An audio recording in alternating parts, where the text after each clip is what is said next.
What up, y'all? It's your girl, and I'm back with another episode of A Deeper Dive with Key. And yeah, let's get into this. I don't know if this is season 3. Literally, the episode is called I Don't Fucking Know.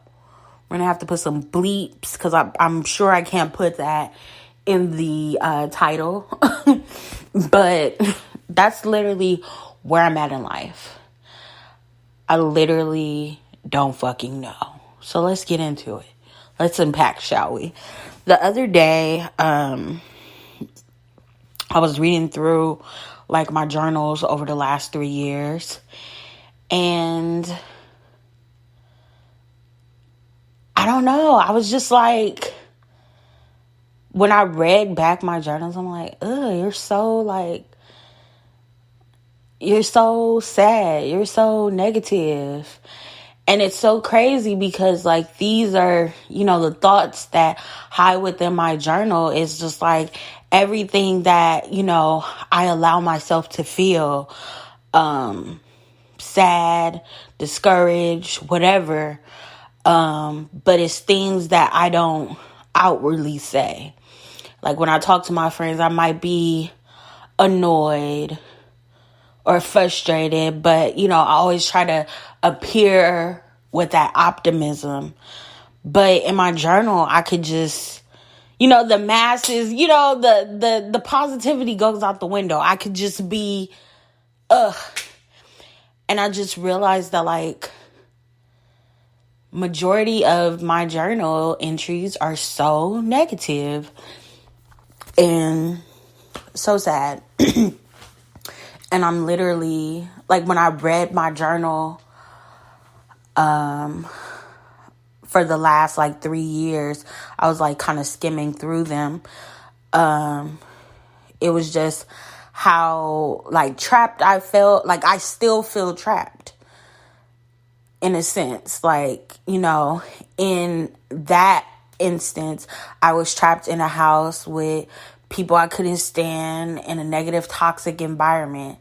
Now I feel like I'm trapped in a career that I don't see no way out. It's like, I just feel like I saw it for myself, but everything I do, I keep hitting a fucking ceiling, and it's like so frustrating. And you think that you see a glimpse of something, and it's just like, nope, another dead end. Nope, another dead end. You're like, oh, I see the sun peeking through. All right, it's about to finally happen. And it's just like, another dead end. And I just feel like I'm just so tired of being disappointed. I'm so tired of being frustrated. I just want my effort to be... I'm just at the point where it's just like, come on, just give me a little leg room. Give me something. Give me something. Because I don't know. And even with my podcast, I just think about a lot of the business endeavors that I end up having to go at alone, because the people around me that I knew that together, if we joined forces, we could be so much stronger. We could get there so much faster. They all flaked. You see so many possibilities in people. And I think it's like I'm inspired by other podcasts, but it makes me sad. It makes me sad that every person that I've met, that we talk and we have great conversations that flow, and I'm like, we should do a podcast. I already kind of got a podcast, but we should do something together. It would be dope. And they kind of want to do it too. And then I order all the shit, and then, hey, what's up? Oh, girl, I gotta wait until this. Or, oh, girl, I gotta do this. Or, oh, girl. And it's been multiple people. And I'm just like, I just feel like I'm at the point where I'm in a surrender type vibe where I don't want to keep doing everything on my own. It hasn't been working. I'm open to a team. And literally every person that I meet, that I want to do business with, that I want to collab on, they're full of fucking shit. Like, literally every person that I have met that I have wanted to collab or do something great, like, even from, like, 2012, like, with my clothing line, like, everybody that I meet be full of shit. And I just be ready. I'll just be waiting for the opportunity. Like, let's go. Let's hit the ground running. And it's like, it's only so much that I can carry by myself. Like, at a certain point, you need a team for the type of shit I want to do. And it's just like, I feel like I keep coming into contact with people and like, it seemed like they on the same page, but just like people just be talking. And it makes me sad when I see all these successful podcasts with women together, and I've had too many friends that we could have blew these podcasts out the water. Too many friends in passing previous years. Like my very first podcast, me and my homegirl, we were just talking. This is my homegirl that I went to middle school and high school with. So we talking or whatever, and we record an episode. She accidentally deleted that shit. And then like we tried to do it and the vibe was just off. And we like, maybe like we feeding off each other like, I kind of don't want to do that. And I was kind of in the writing sense, but it was something with that podcast. Like I can't get away from it. It's something with talking. I'm like, I don't know. Like I feel like I keep getting these signs. It's something with my voice. I'm like, okay, God, what is it? I start taking singing lessons. I'm like, is it singing? Like, okay, I'm shy. I'm going to keep singing. But it's like nothing. I'm like, what is it with my voice? Like, it's something with my voice. Okay, can you give me a hint? Like, what's going on? Just the voice? Okay. How can I be impactful with my voice? Is it my voice in writing? Is it my voice? Is it all of the above? Let me just try it all. Like, and I'm just tired. I'm just tired.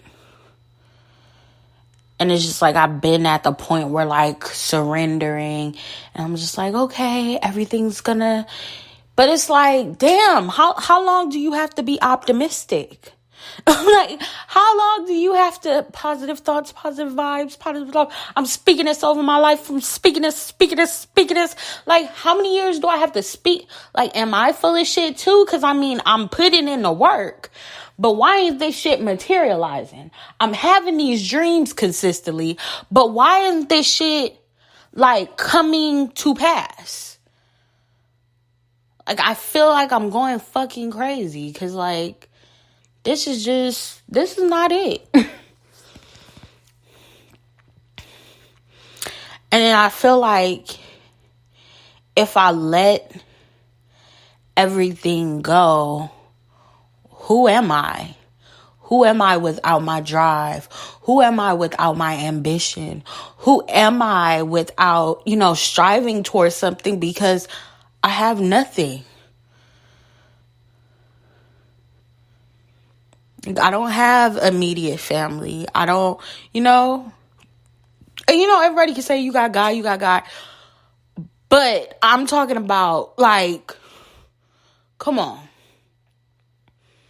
Yes, I have God and God is everything to me. But you still want people in the physical. You still want community. You still want a sense of belonging. And it's not that like, I'm not okay with being alone. I'm okay with being alone. But it's just like the only way, not the only way, but no, fuck it. Only way that I'm okay with this is if I have something to strive for. And then if I don't have nothing to strive for, what the fuck am I doing? Like, what the fuck is the meaning of this life if I don't have anything to strive for? It's like, I'm okay with, not having friends. Cool, fuck them. I'm okay with not having, an immediate family. Okay, shit happens. People die. Like, I'm not giving myself them excuses. But it's like, if I don't have purpose, and if I don't have things like I know everything is not going to work in my favor, but it's just like, how many fucking times do I got to fail? I just want to succeed at something. That's just really where I'm at. It's just like, I feel like I never give myself permission to look at the reality of the situation. But if we take the optimism glasses off and shit, my life has been fucking hard. And I've never really gave myself permission to say, this shit is fucking hard. Like, give me a break already. Like, give me a fucking break already. That's just really where I'm at. Like, that's really where I'm at with this shit. It's like, give me a fucking break already. It took so long. And, you know, I try to be grateful for the little things. But it's like, it took so long to get into a place. And I'm so grateful. I'm so grateful to have a place. But it's just like, you would think as long as it took me to get a place, everything would be fucking damn near perfect. But it's not. And I'm okay with that. I take, you know, things, and I'm cool with this. I feel like I don't even strive for a perfected living environment. Like, that's whatever. Like, I'm comfortable. I have a roof over my head. Fuck it. It don't have the best granite, whatever. The bathrooms are old. Like, a lot of this shit is fake nice and everything is old. Who cares? I'm cool. I'm okay because I got my own place. I got my own space. That doesn't even matter to me. I don't even I want to live in certain places, but that doesn't even matter. It's just like, can something with my passions go right? Can I have my aha moment? Because I keep having these aha moments and I just feel like it's ahaing at me. Like, it's laughing at me. Like, I'm like, aha, I've got it. This is the thing. Okay, I'm going to put my all into it. I'm going to go for it. I'm going to be obedient. I'm going to follow where this leads. And I just feel like everything that I have done has led me to dead ends. And I just want to succeed at something. I just want something to work. I'm just like, can something happen? It's like, okay, I started getting a little bit of buzz on TikTok. And then, whoop-de-day. Now they're shadow banning all my fucking videos. And it's like, why do I even put I want to build, it ain't supposed to be, okay, I ain't expecting I just get 1 million tomorrow. But it's like, I just been stuck at this one number. And now I'm starting to lose followers. And now I'm starting to be shadow banned. And even people that follow me do little weird, funny shit where they comment on something, but they don't like it. So that if you see it on my For You page, it's like, why did you even comment? Because you're making it even harder for me to push. I don't know. It's just like, I think when I try so hard, and it's not even the people that do weird shit. It's just like, when I try so hard and you have people in passing that, will say I fuck with your work ethic. I fuck with this. I fuck with that. But then secretly be trying to sabotage you or secretly be trying to evil eye you on the low and do weird shit. It's just really? Why? Because I'm so nice. I'll share whatever I have. Why do you have to be... And I'm not the type of person everybody hates on me. No, fuck all that. But it's just why are people weird? People are so fucking weird. And I be trying not to let that shit not to let that shit harden my heart. But it's just ugh. I just be so over it. But it's like, I can't help who I am. I can't help how kind I am. But it's just like so frustrating, because it's just like, I just want to meet people that mean what they say and do what they say consistently. Not like, oh, I fall off. Because like, if I say I'm going to be a friend to you, I'm going to be a friend to you. The only way I stop being a friend to you is if you stop being receptive for the friendship that I'm trying to give to you. It's only so many times I can reach out and call you, and you ignore my calls. Then I'm like, okay, they don't want to be bothered. Like, it's only so many times that I can check in on you and always be there, you know? Because after you keep ignoring my calls multiple times, that's an indication you don't want to be bothered with me. You don't really fuck with me the way I fuck with you. And that's cool. I wish people would be honest. I wish people would be honest with their intentions. If you're not ready for a friend like me, just say you're not ready for a friend. I thought I wanted a friend like you. But I am not in the space where I am receptive to a friend like you.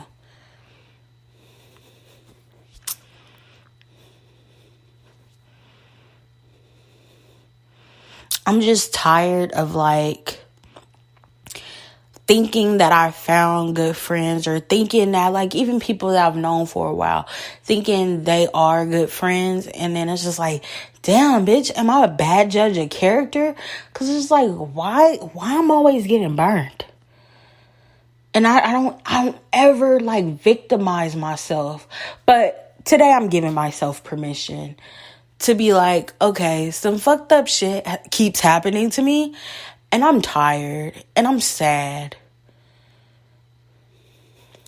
I took some time off from work, and I'm already halfway through.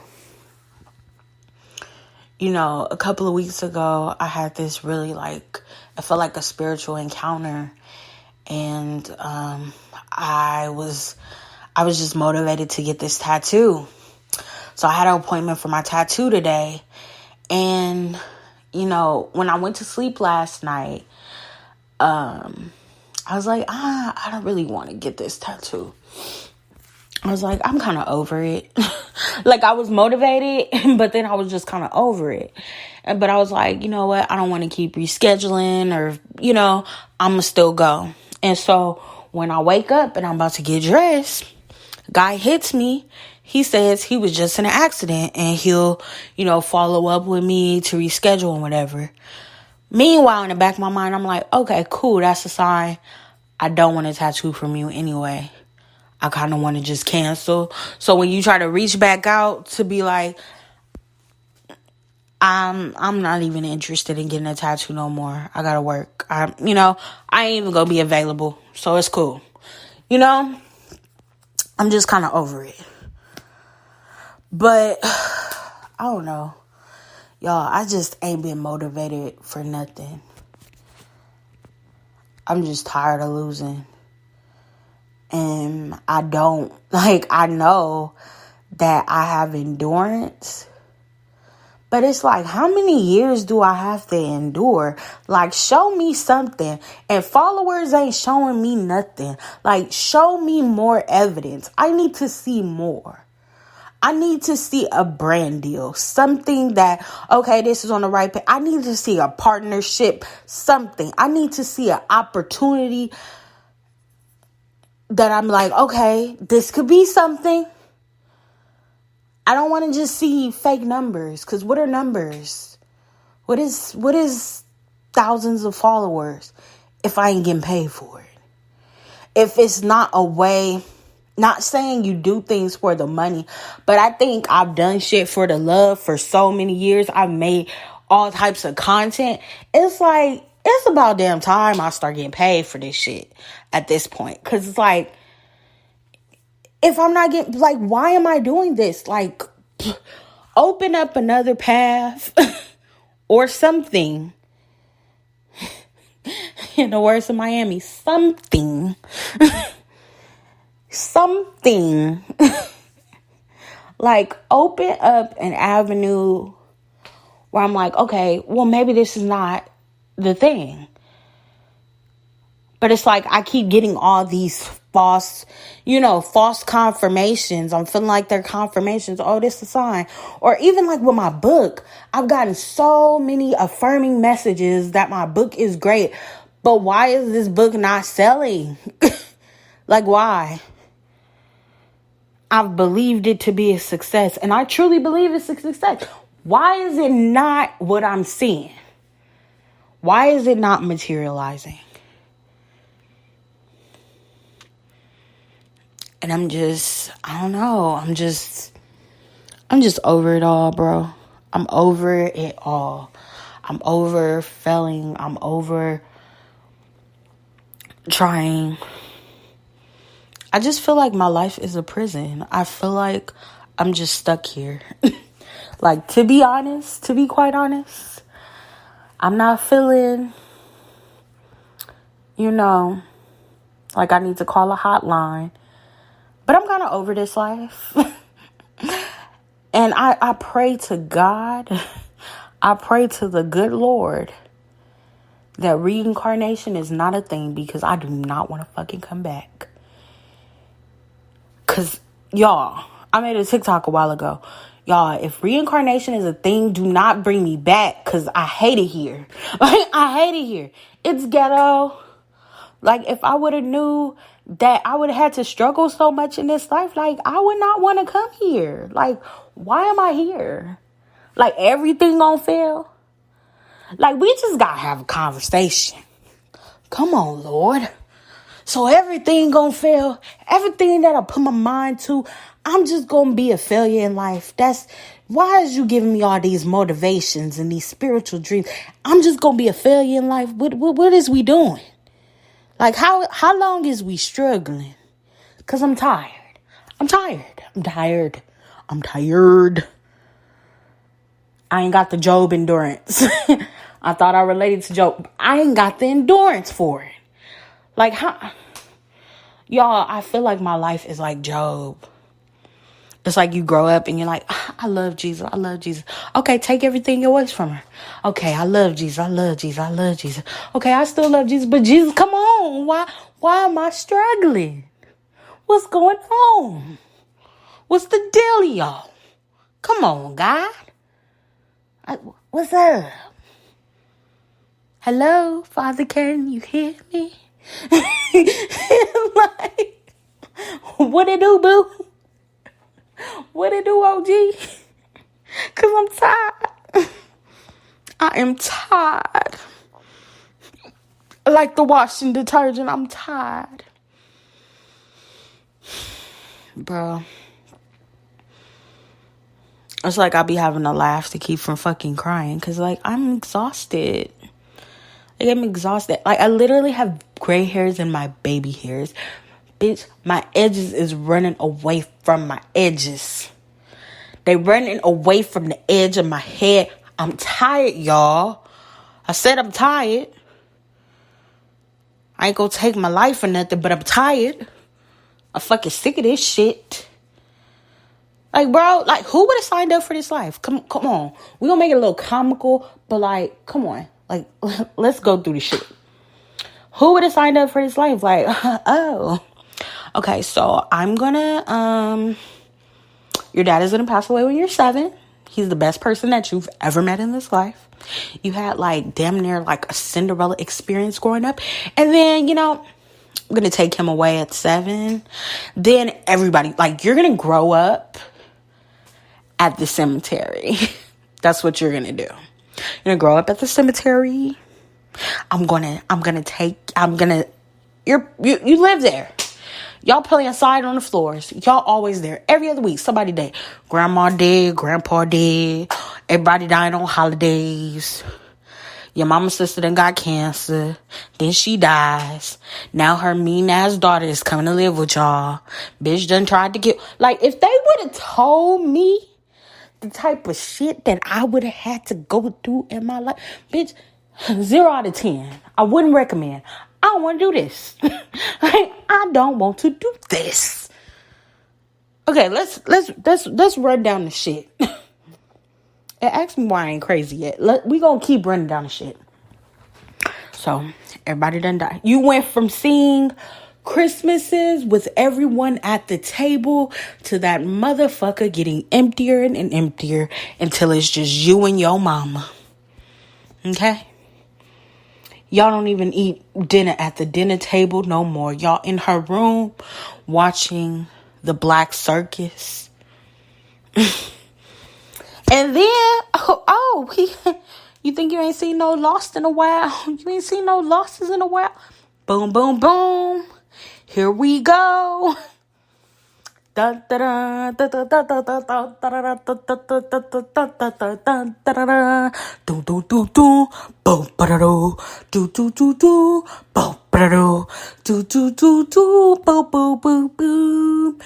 go on a vacation, not really even a vacation, low-key a ministry trip / cruise with your dance company summer before you start 11th grade. Then you find out that your mama did. And then you move in with your best friend.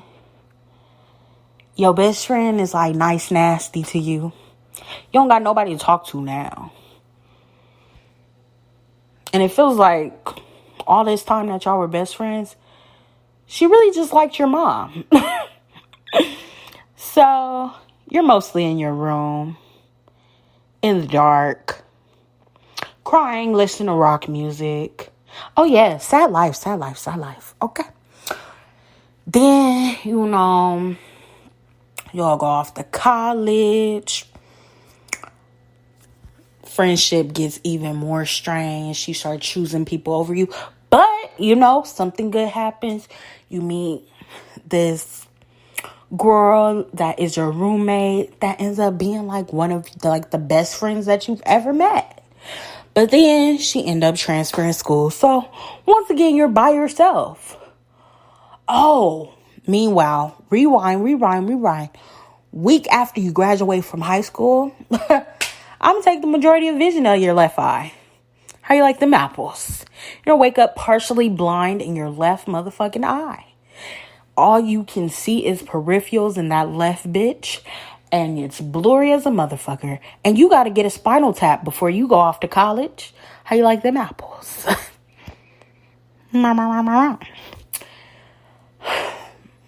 Okay, fast forward. First year of college. Cool, fun experience. But most of the time while you're in college, you can't really focus because every other week your guardian is doing some weird shit. I'm cutting off your phone. You need to pay your own bill. With what money, ma'am? With what money? With what money? Okay. Y'all with me? Oh, I'm not doing this. You gotta come to this appointment. You gotta catch the bus 4 hours to come back to do this. Never mind that you have to take all this medication that you stopped taking because it got your fucking head. You can't concentrate. Your hands and feet is tingling and shit. For your eye, they're saying it's improving, but it's giving you fucking headaches. You stop taking the medication and they say you getting better. Meanwhile, your ass still can't barely see out your left eye. All you can see is peripherals. So you finish your first year of college. We're going to go through my life up until this point. And then I'm going to ask y'all, would y'all be crazy? I ain't crazy, but I could see why. I got a lot to keep from crying because I don't let myself, All right, boom. So college, can't really afford it. Didn't really do well. You worked your ass off the last 2 years of high school, but in college you were exhausted. And so you were trying to manage trying to have fun with your guardian, doing a whole bunch of bullshit. And then you end up maybe failing one class, one of your required classes. So you would either have to do, you would either have to go to summer school to fix something, but you were on like academic probation. And so you lost one of your grants. So you wouldn't have been able to afford school anyway next semester for the following year. So you come back. The first day that you're back. Oh, actually, rewind. You say, okay, I'm going to school. I'm never coming back. I move out of my guardian's house. I'm never coming back. So you try to get a place. So you rent this room from these Greek people. They end up doing some weird shit. The old lady is like very weird and possessive. And like, it's just giving very much weird. And so all of a sudden, like a week or two living into it, you have to move out. And this starts your repetitive, consistent displacement that follows you well into your adult years. You come back to your guardian's house. She busts in your room. You need to do something with your life. Like, I just got back from college. Can I figure it out? You need to do something with your life. You need to figure it out. You need to do da-da-da-da. Because your best friend, she'll eventually not be your best friend. But your best friend, she done got a place with somebody. And, you're kind of on your own. So you end up coming to your aunt's house. Oh. It's a lot. You know what? We're not gonna put family business out there. Oh, but it was stressful. So you start doing photography. Boom, boom, boom. Photography. Boom, boom, boom. The guy that you're interning with is a fucking creep. He start being inappropriate and you have to leave that internship. You're still trying to get that shit on your own. People are fucking you over with money. Oh, your friend's boyfriend used you for some money. Did some weird shit. Y'all were supposed to have a production company. All types of weird shit. So people just keep fucking me over. But I'm still hustling. Then started a clothing line. People have flaked. So I did that shit on my own. I'm still doing my shit. But then, you eventually let the school shit ride out. You tried. I tried doing the school shit. But I was just like, you know what? I just want to be a photographer. So I'm trying to do my photography shit. Fast forward. Your uncle gets out of jail. He did some weird shit. So basically, you're more in a rush to have to move. It's a very hostile environment. He's planting some seeds. You're only 19 or whatever. You end up like searching for a regular job. Cause it's like when you was always gone with photography, you gone too much. Then when you reel it in and come back home, oh, you're always here. You need to do something. So you get you a job. And then that starts the repetitive cycle of you always getting these fucking jobs that you hate. But you gotta survive. So you move into your first place. Your roommate does some weird shit. You basically help her because her roommate just upped and moved out on her. So you move in to help her with the rent. And then this bitch up and move out on you. But luckily it was still in her name. So like, bitch, you ain't fucking up my credit. But how dare you? Where bitch? Then, keep in mind in my first apartment, I don't even think we didn't even have gas because her roommate fucking ran up the bill. And so to start it over, we would have had to pay her balance. So we didn't have gas. We had like an electric little stove. I didn't even have gas for like my first months in that apartment. I didn't have gas until I moved into the other apartment that my landlord hooked me up with. Working these jobs, taking out these payday loans, fucking up my credit, no support, da-da-da. End up having to move out of my place because they found out that my apartment manager hooked me up and let me take over somebody's lease. And then by time, 2.5 years later, I done fucked off my credit trying to keep this place, trying to survive. Working multiple jobs, barely getting sleep, like horrible. Then finally get on my feet and bitch, Look what the fuck done happened. Okay? Let's keep fast forward. And keep in mind, it's multiple shit up in there. So you done basically seen the jaws of life massacre damn near your whole family when you was little. But bitch, it's a blessing I'm still sitting here talking to you. 2 seconds from 5150, bitch. I'm 2 seconds. Give me 2 seconds. Okay? Give me 2 seconds. Never mind the psychological fucking damage that adults, like, even the way I found out that my mom passed, fucking traumatizing, bitch. I try not to think about it. The way that I almost found out my mom died on AIM. Let's start there. Then when I did find out, I was in a room damn near full of strangers. Bitches pushing me. Yeah, a whole thing. I should be in therapy, but the black therapists don't call me back. They ignore my emails. Tried a therapist this year. She was a white woman. I had to fire that bitch because she knew nothing. Like, how do I know more about your job than you? Help me. You wanted me to keep toxic friendships. You want me to do all types of shit. Like, you was not giving me... Girl, it was weird. She was just not helpful. She would say the same thing every, but it was like she would give... It was very, like, generic. I felt like I was reading a fucking Hallmark card. Like, bitch, my job is paying you for what? And then they only had white therapists.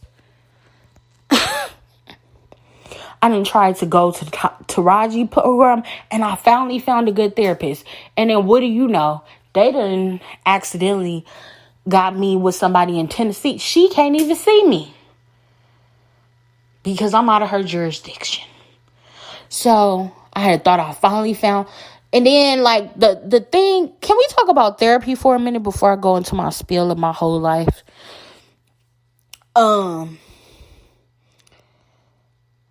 It's so hard. Like, you literally have to tell people all your baggage, like, bleh, like, you're just throwing up your drama, only for them to tell you, hey, you're in a different... Like, I just opened up to you. It's like, imagine, like, going outside and you're just fucking naked, like, and they're just like, oh, you're naked. Can't help you. I can't give you any clothes. That's what it felt like, trying to, like, find a fucking therapist. And so, I finally get one. Couldn't find a black lady. I'm like, you know what? Maybe this is a sign. Every black therapist I try to hit up, they either cancel my appointment, they don't return my email. Like, it's been some shit trying to find a black therapist. That's why it's laughable that everybody has all these hot takes like, oh, just look up therapy for black girls. Just go to this therapy, this. We have all these resources. And I done looked at all the fucking resources, bitch. It is hard to find a black therapist, let alone a good one. It's like trying to find a needle in a motherfucking haystack. Yes, it's therapists out there. It's hard as hell to find a good one. It's hard. Difficult. I tried to rechannel my mind and say, it's easy. I'm going to be able to find one. No. If you don't have no money, okay. Let's just even rewind a little bit. When I was going through that housing situation, which is more past like my first apartment and stuff. But at a point where I'm in public share housing, I try to use the free resources. They want you in that motherfucker all day. Bitch, I'm about to lose it. I'm not going to say anything that incriminates me. But I'm about to lose it on this bitch. That's all I can say. I'm about to lose it. These bitches keep touching my groceries. These bitches keep touching my shit. They done fucking broke my Wi-Fi. I can barely go to the bathroom without about to be pissing on myself because these bitches want to be in the bathroom all motherfucking day. And I can't even get no therapy. And I also have shitty ass caseworkers that won't find me a place by myself or actually connect me, even though I have experience and all types of shit, won't connect me to a better job so I can just get the fuck on myself. Like, the cycle of public assistance, it's like, it's not to help you. Like, it's really not. Like, I think that's why I wanted so strongly to start like my healing center and have those, because it's so fucking hard. Like, it was, like, bitch, if I didn't have the mental capacity that I had, I wouldn't have got out. I see how people get in this repetitive cycle. It's hard to get out. Once you get in those programs, it's fucking hard to get out. Because first you think like, okay, I'm homeless. I need a house first. So you get the housing. You like, because they're not hiring me because they see me walking around with this dirty ass duffel bag. I'm trying to wash this shit, but I still have a bag of clothes that I'm walking with. I'm trying to look presentable, but it's only so presentable I can look, and I'm sleeping at the fucking airport and taking whole baths in the handicapped bathroom. Let's talk about it, girl. A bitch is tired. The least I can get is a mansion. Like, I struggled enough. The least I could get is a motherfucking mansion and a job of my dreams. That's the least I could get. And throw in a fine ass husband, because bitch, I'm tired. Bitch, I'm tired. I might change the name of the podcast to Bitch, I'm fucking tired. Like, I'm tired. I'm tired. I might change the episode to I don't fucking know, to Bitch, I'm fucking tired. I'm tired. I'm fucking tired. But yeah, so hard to find fucking therapy. And keep in mind, I'm going to get back to the story on my little journey, even though I left out a lot of parts with like fucking emotional abuse from people that have mental illness. But yeah, so at this point, you know, you got to be there all day. So you mean to tell me that I got to sit here for 8 hours? I'm on the brink of a nervous fucking breakdown. I got to stay here for 8 hours for you to tell me that you still not going to find nobody to see me. And I got to come the fuck back. Like, I'm on the brink of tears. I really want help. I'm at the point where I'm accepting help. Y'all still won't fucking help me? Y'all want me to stay here day after day, but I'm supposed to be looking for a fucking job too? Like, like, the whole public, like, fucked up. Like, fucked up. That's why I felt like, okay, I've been through all this shit. You know what? Maybe the reason why I got into this little program is so I could help people. You know, I'm trying to turn the good into a bad. No, I get all these certifications and shit. Bitch still can't find a job with that shit. Okay? Like, what the fuck? Anyways, getting back. So, bitch, I almost blew it because after I done sat here 8 hours trying to get some fucking help, you're gonna tell me I have to come the fuck back? I gotta wake up early to come the fuck back and still possibly not get seen and still possibly not get... I can't. I can't.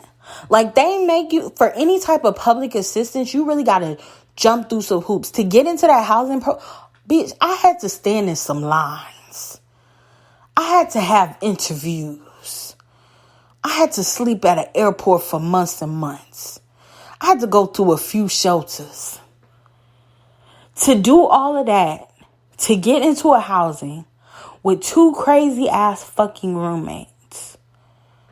that want to bring extra house guests when they could have just went into family housing. Like, it just didn't make no sense. You say you was a single person living on your own and you just want to move in like 40 fucking people.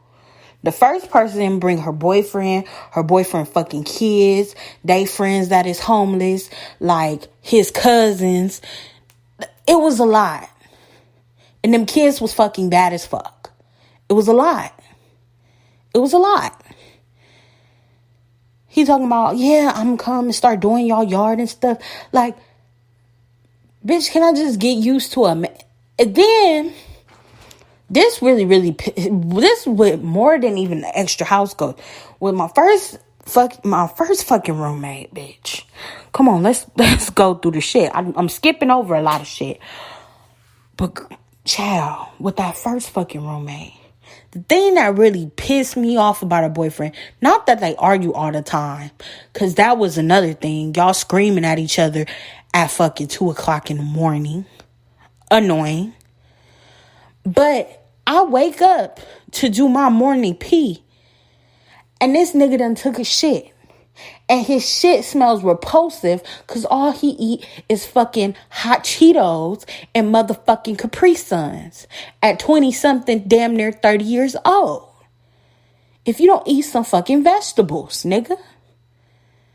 His shit smelled like something crawled in his fucking ass and died. I've never smelled nothing so fucking repulsive. Like, even the air freshener couldn't get that shit out. Couldn't get the shit. Air freshener made it worse. It was so bad, the motherfucking shit seeps into my room, bro. It seeped into my room. If the bathroom door is open, you smell that motherfucker through the whole house. Like, when I tell you he had the most repulsive fucking bowel movements that I have ever smelled in my life. And I've smelled some stinky shit before. It makes you want to vomit. Because all he eats is fucking fast food. He not fat. He just eat like shit. And his shit smells more shittier than shit. It smells worse than fucking garbage, bro. Worse than garbage. Then, the second fucking roommate, if you've been listening, I probably talked to this bitch brings, yes, and I'm going to call her a bitch because that's what she was. She brings, first of all, the bitch was doing twice too much when she got to the house. First, she acted nice. We meet with her. I'm like, do you have extra house guests? You know, I'm trying to go through my pins and needles because the first person, that was the problem. It wasn't me and the girl was cool. But then your boyfriend bringing guests, your guest bringing guests. I didn't even have a problem with her boyfriend. Even though it was kind of uncomfortable, is that, you know, I signed up to live with a woman roommate and I have a man roommate now. And I don't know him. It ain't like he my homeboy or nothing. But it's like, you can't even walk around in shorts. Or you can't, because you like somebody man always here. Like, damn, he never went home. He had his own place, never went home. They never went to his house. Maybe twice. They was always there. It's like, you got a whole fucking spot. And y'all can never. And keep in mind, they had got the spot together. You got the spot together for y'all to break up. She get her own shit for you to always be over here. It made no fucking sense. Why y'all didn't just get a place together? Because that made no fucking sense. It made no fucking sense, bro. It made no sense. But fast forward to the second crazy person. First one wasn't crazy. The second one, that bitch was cuckoo for Cocoa Puffs. That bitch was psychotic. I ain't never met a pathological liar in my life, y'all. She would just be like, I'd be like in shock. I'm like, how do the lies just roll off? The lies would roll off her tongue so much she fucking believed them. So let's start it when the crazy bee moved into the house. I feel like I didn't do too many curse words. I'm trying to clean it up a little bit. She moves into the house. Y'all. First, we had a meeting with my caseworker. Boom, boom, boom. We fill each other out. She seemed cool. She was quiet for a minute. Cool they lie. She just be in her room. No, even before she started being in her room. Okay, she first moved in. What happened? She acted like she didn't have nothing. Meanwhile, this bitch was a whole finesser. She had shit. She had a whole fucking job. She acted like she didn't have nothing, right? So, I get her some toiletries. But then, after I get her some toiletries, because she asked me for everything. Like, she had no toothbrush, no toothpaste, like everything. Can I have? I'm like, okay, let's go to the dollar store and I don't even got much, but I'm gonna need you to get your own because you keep asking me every day. And like, okay, you can have a little bit, but bitch, I'm homeless too. I just got in this place too. You get what I'm saying? So, girl. So I helped this girl, my last $20. I done broke my last 20 helping this girl get some toiletries. You know how she returned the favor? One day, she just goes in the kitchen and starts taking my shit out. Keep in mind when she first moved in the fucking apartment. In the fucking house, because it was a 2-bedroom house. We go through all the cabinets. What cabinet do you want? Oh, it's cool. I'm going to just take this side and you have this side. Keep in mind, I gave her more cabinet space. She takes all my stuff out my cabinets and say, I want bigger cabinets because I like how your cabinets look. I said, why you didn't say that when I asked you what cabinets you wanted? I was like, can we just, is it cool to keep, like, you gonna have more cabinets? You can have this whole side, and I'll just take this little side because my stuff is already there, and I need, like, the longer space. This bitch takes my stuff out and was like, I need more cabinet space. Keep in mind, this bitch had nothing in there. She was just being weird. She was just being a fucking weirdo. And so I'm like, don't touch my stuff. Like, we had to talk about our boundary. Like, I thought it was going to be good because we didn't lay it shit out on the table. No, this bitch switched up. She hit the switch up. And I should have knew something was crazy when we talking that first night. And this bitch, her eyes start twitching. It did something weird. I seen a demon. That bitch was the demon. Her eyes did some freaky shit. Like she was possessed. And I thought she was just sleepy or was cross-eyed or something. No, the bitch was crazy. She was crazy. She was fucking crazy. So I go in there. I'm trying to put my box back where it was. Like, don't touch my stuff. Like, we just had this whole conversation. We trying to be cool. Like, I don't care if you don't want to be cool with me. Because she first started acting weird because I didn't want to write. Keep in mind, this the second day I done met this bitch. No, this the second day I done met this bitch. She just spent the night in the room. Second day, she trying to ask me to write letters to get her nigga out of jail. What, bitch? I just met you. And I don't know him. Why am I writing to get this nigga out of jail? Oh my God, y'all. It was a lot. It was too much for me. It was too much for me. So I'm going to put my stuff back in the pantry. This bitch trying to block me in. And you know I don't like closed spaces. And I don't like when people all up in my face.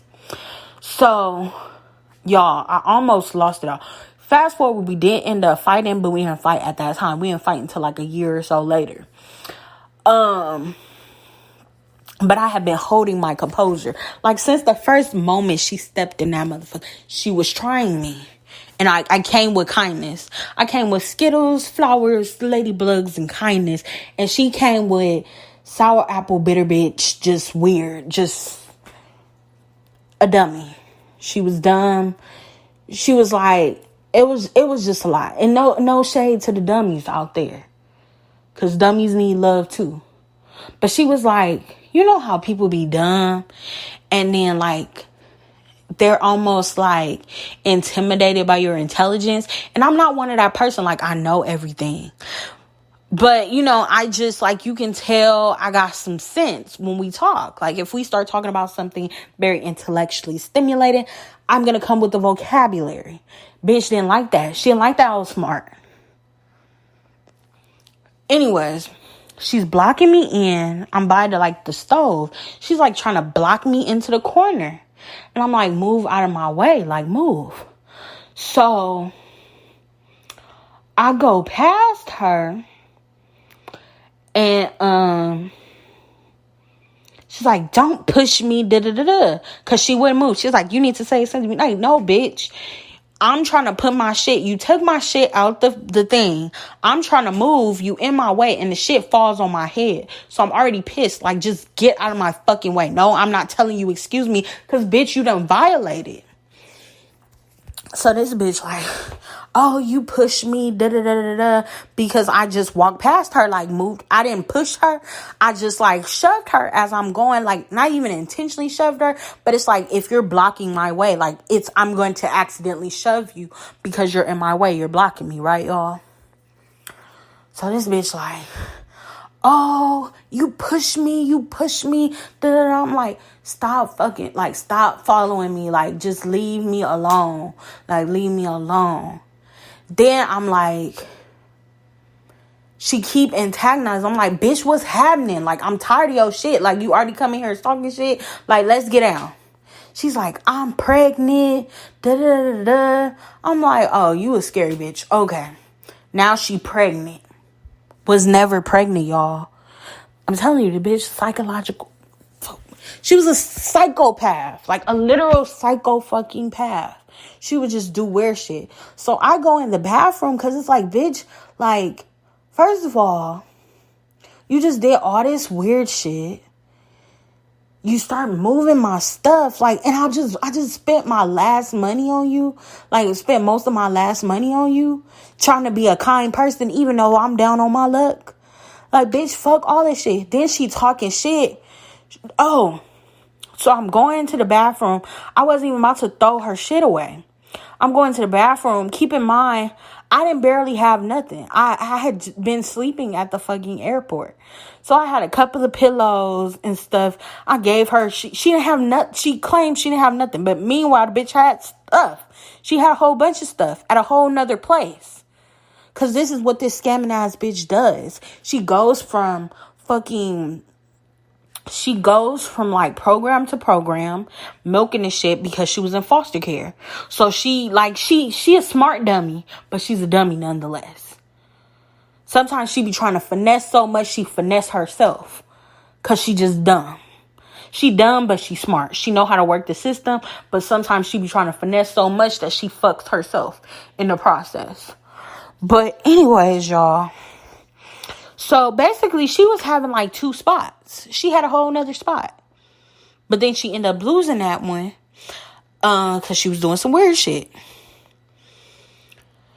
But basically, she said something about, this will really tick me off. So you took my stuff out there.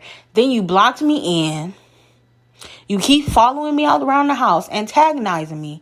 And then when I'm ready to get down, you pregnant. Then you talking shit about, like, I barely had, like, covers and stuff. Like, I had just moved back to LA, so I had nothing. All my stuff that I had when I had my own spot and stuff, all the bomb comforters and shit, all that shit, I let it go because I moved out of state. So I'm starting from scratch. I don't have no immediate family. I don't have, like, people that I can count on. I have extended family, like, you know, an aunt, uncle, and a whole bunch of cousins. But, like, you know, as far as my immediate family, I have no one. I don't have grandparents. I don't have parents. Like, my guardian, I didn't really talk to her anymore. Like, after she pulled that weird shit when I first got home from college and I went to my auntie house, like, I wasn't talking to her. So, you know, we occasionally happy birthday, but we didn't talk. So I had gave her a pillow and stuff when she first spent the night. This bitch like, and that pillow dirty.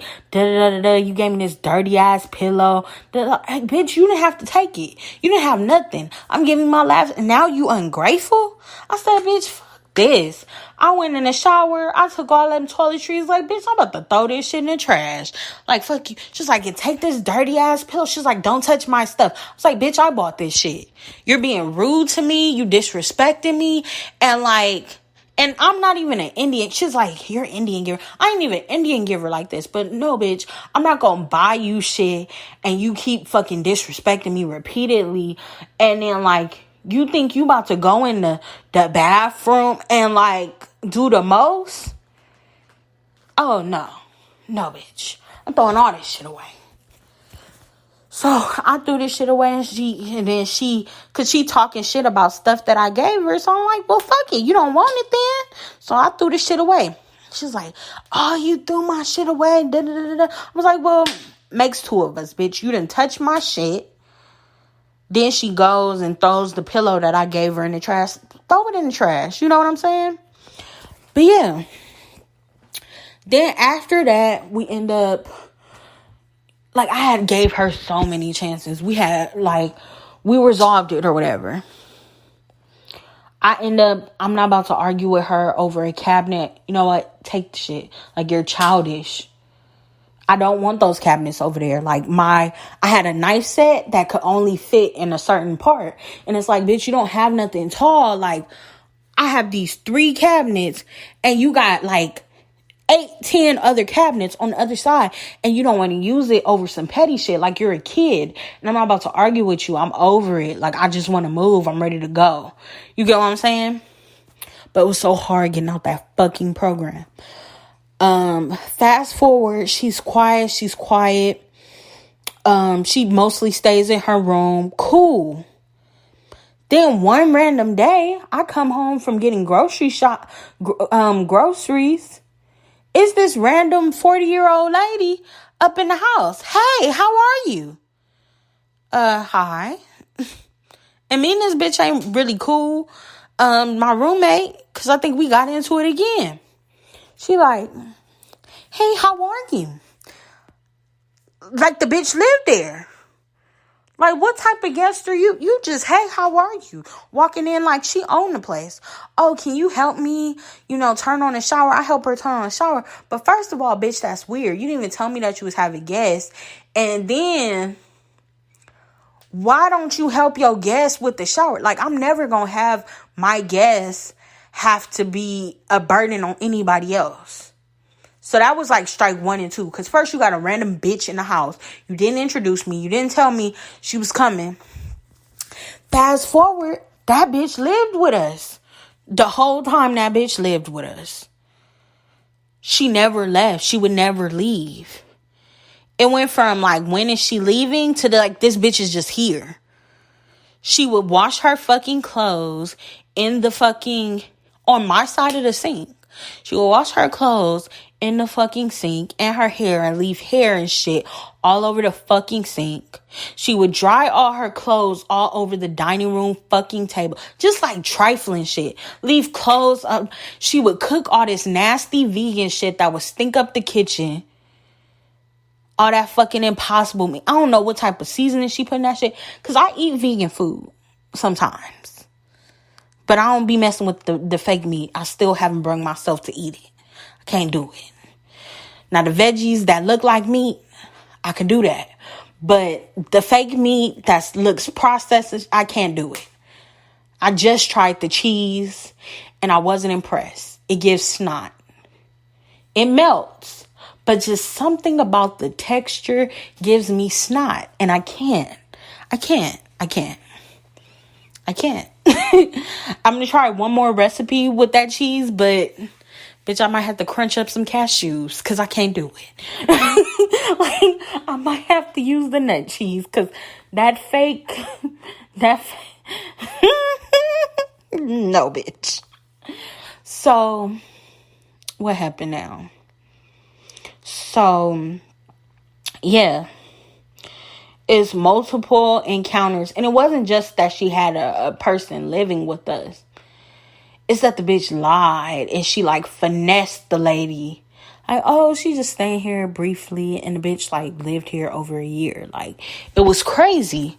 And the bitch felt like the bitch started getting mail. She was just a lie.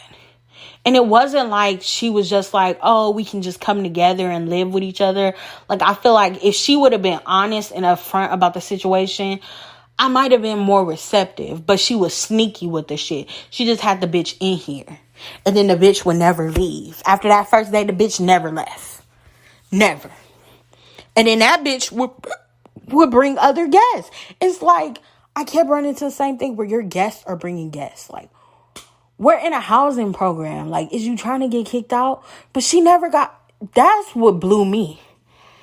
Like, this bitch violated so many rules, never got kicked out. And it was people that violated not even... I don't know why they so lenient on girls, and I don't know if they feel bad with that fucking foster care sob story. Like, bitch, we done all been through some shit. And, like, I be trying to feel bad for the bitch, but the bitch was finessing. She was finessing. She used it to her advantage. She just finessed anything that she could get. Anything free, she's gonna get it. She's gonna finesse. But yeah, enough about that housing situation. So where was I? Back to first apartment. So I moved out of my aunt's house. I love my aunt to death, but my aunt, she be having her mood swings and stuff. And it was just very toxic living there. And then when her brother got out of jail, which is supposedly my uncle. Like, I know he's my uncle, but like, bitch, we don't claim you because you're messy. He was like basically he got all these kids out of foster care. It was just a lot. It was just a lot. And I just had to go. I just had to go. It was a full house. It was already a full house. Then he got into jail and started doing some weird shit. And it was really a full house. And so it was like a rush for me to get out. Like, I just didn't have nowhere to go. But I ain't the oldest one. let me die. But y'all want to, anywho, we didn't got over that. So then, love her to death. She knows she crazy. I told her I wrote about her in my book. Like, she like, okay, I'm gonna be at the book signings. Yeah, I did do that, girl. You know I'm bipolar. You know I be taking my medication. You know my auntie she gonna hold it down. My favorite auntie. But she be tripping. And she knows she be tripping. Anywho, so I get my first apartment. My roommate dips out on me on her birthday. The landlord, she likes me because I always pay off, and she was like a guardian angel. She hooks me up with this other place. Fast forward, I've been living there for a while. It's been some stuff that broke. I finally put in a work order. The girl that I took over her lease, she emails them like, I haven't lived here with da-da-da-da-da. Keep in mind, she knew I took over her lease. We done met, da-da-da-da. And she basically fucks it up for me because they're like, who's living there? But she met me. I'm the reason that she didn't break her lease and fuck. Anyways, I ended up having to move out because my credit didn't qualify me for the place. And it wasn't really that. Even though I've been paying on time, they just wanted to hike up the rent. So they just picked a reason why. Like, I feel like they could have worked with me because I've had places where I had lower credit or as low credit. And, like, they could have really worked with me. But neither here nor there. I had to move out. They gave me to a certain point. I was like, I'm not about to pay another month of rent when I could be saving. I end up moving with my homeboy. So I move in with my homeboy and his homeboy in a studio apartment in fucking Koreatown, full of roaches. That was horrible. That was horrible. I was sleeping on an air mattress. Then I motherfucking busted. Because I was sleeping on it. And then the homeboy that let me sleep on it, he would be plopping down, having a whole bunch of people sitting. And then one day that motherfucker just popped. And then I tried sleeping on the floor, but something crawled on me. And then I ended up sleeping on like a futon. And I had welts all over my fucking body. It was just horrible. And me and my friend, like, we was cool. And then living with him, he was going through his own shit, struggling with, his stuff internally. And then we're both in a bad space and we trying to make the most positive out of it. But living in that small space, it was a lot. And then I kind of felt away because, like, I come in here supposed to be paying half the rent. Then you move somebody else in here, which I knew before I moved there. But, like, this nigga not paying nothing. So it's like I'm splitting everything in half for you, and this nigga just staying here rent free. It was just weird to me. Then you using my Wi-Fi. Like, it was just, I don't know. I kind of felt a little way because that nigga not paying his way, and he dirty. And all he do is sit up on the phone all day. It was just crazy to me. Like, yo homeboy just sitting here not doing nothing. He don't work a job. He don't do nothing. He finally got a job right before I was about to leave. But it's like, he don't do shit but sit up and talk on the phone. He make a mess. He don't clean up. So it's like, I don't want to clean up because, like, I'm the only one cleaning. Like, we was cleaning together, and it's just like, you ain't cleaning. You making all these fucking dishes. Like, it's a lot. And all these fucking roaches that you lied and said you did not have no bugs prior to moving here because I wouldn't have moved here. Yeah, it was a lot. It was a fucking lot. And it was an old ass fucking apartment. Anywho, fast forward, I was living in hotels. Then my aunt convinced me to move back with her. And I wasn't really feeling it at first. She was like, don't be living in hotels. Like, I'm here to support you. Da, da, da. Then we go on a trip, y'all. She fucking flips the fuck out of me. Flips the fuck out on me while we out of state. I end up having to sleep in the airport. That should have been a foreshadow for years to come. I ended up having to sleep at the airport, and I came back early. And she said when I got back to LA, I had to get the fuck out. So then my uncle convinced me not to, because I was just about to get back into a hotel. He was like, well, don't get in a hotel. He was like, what did he say? He was like,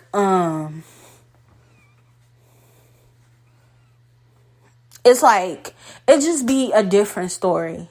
Like, at first, it's like, oh, we want you to get on your feet. But then it's like, oh, we just want you to be able to save all your money so you can get a place. Then it's like, then y'all start asking for stuff. Like, asking for money, asking you to pay for this and pay for that. And it's like cutting into my savings. So it's kind of a good thing that what happened when we went to out of state. Because it's always something. But, you know, that's typical family shit. But,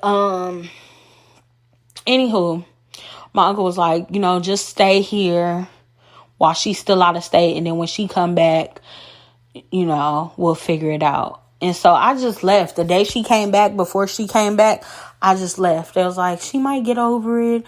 Da, da, da. But I was like, I don't even want to deal with that. So I slept on my homegirl couch for a week. It might have been 2 weeks. I slept on her couch for like a week or two. And then I didn't know where I was going to go. Then I ended up getting this bomb-ass apartment in Long Beach. Exactly what I wanted. Nice.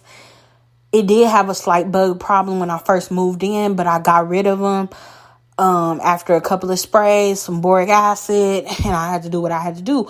But other than that, very nice apartment. It had bomb granite, cheaply put in, because one of my drawers fell on the floor, but everything was nice. It was nice. It was cheaply done, but it was nice nonetheless. It was like newly renovated and stuff. It had the glass shower. Like, it was small, but it was nice. It was cute. And after I got rid of them bugs, like, it was nothing. And it wasn't even like an infestation of bugs. It was like a couple of bugs, because you know how those apartments, when a new apartment company takes it over, I never encountered bugs until like I no longer live with my mom. Because growing up, we never had roaches or nothing. Like, we knew people that had roaches. Like, my auntie, not my auntie on my dad's side, but my auntie on my mom's side, she had roaches because she used to live in the Hoovers. So she had roaches.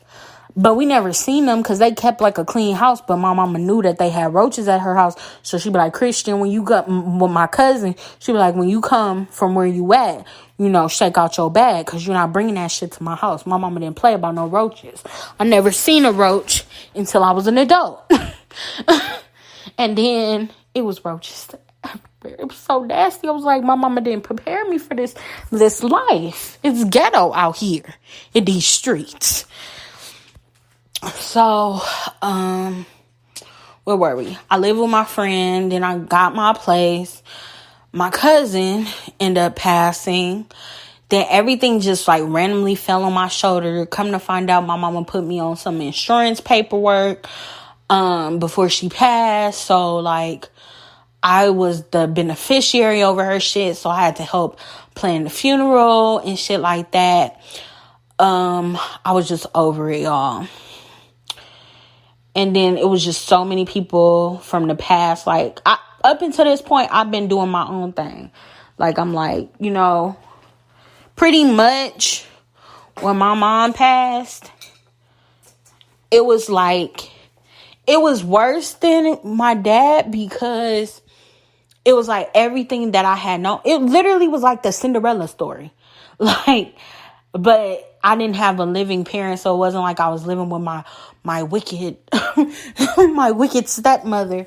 But like it was like I got a smaller room, like everything. It was like I went from living a certain way to living a different way. And not saying I lived bad when I lived with my best friend and her family, but it was different. I went from having a queen size bed to having a fucking full size bed from IKEA that kept breaking down. Like, I went from, like, nicer stuff to a small-ass room. With, went from having, a larger TV to barely even having a TV. Like, I went from, it was different.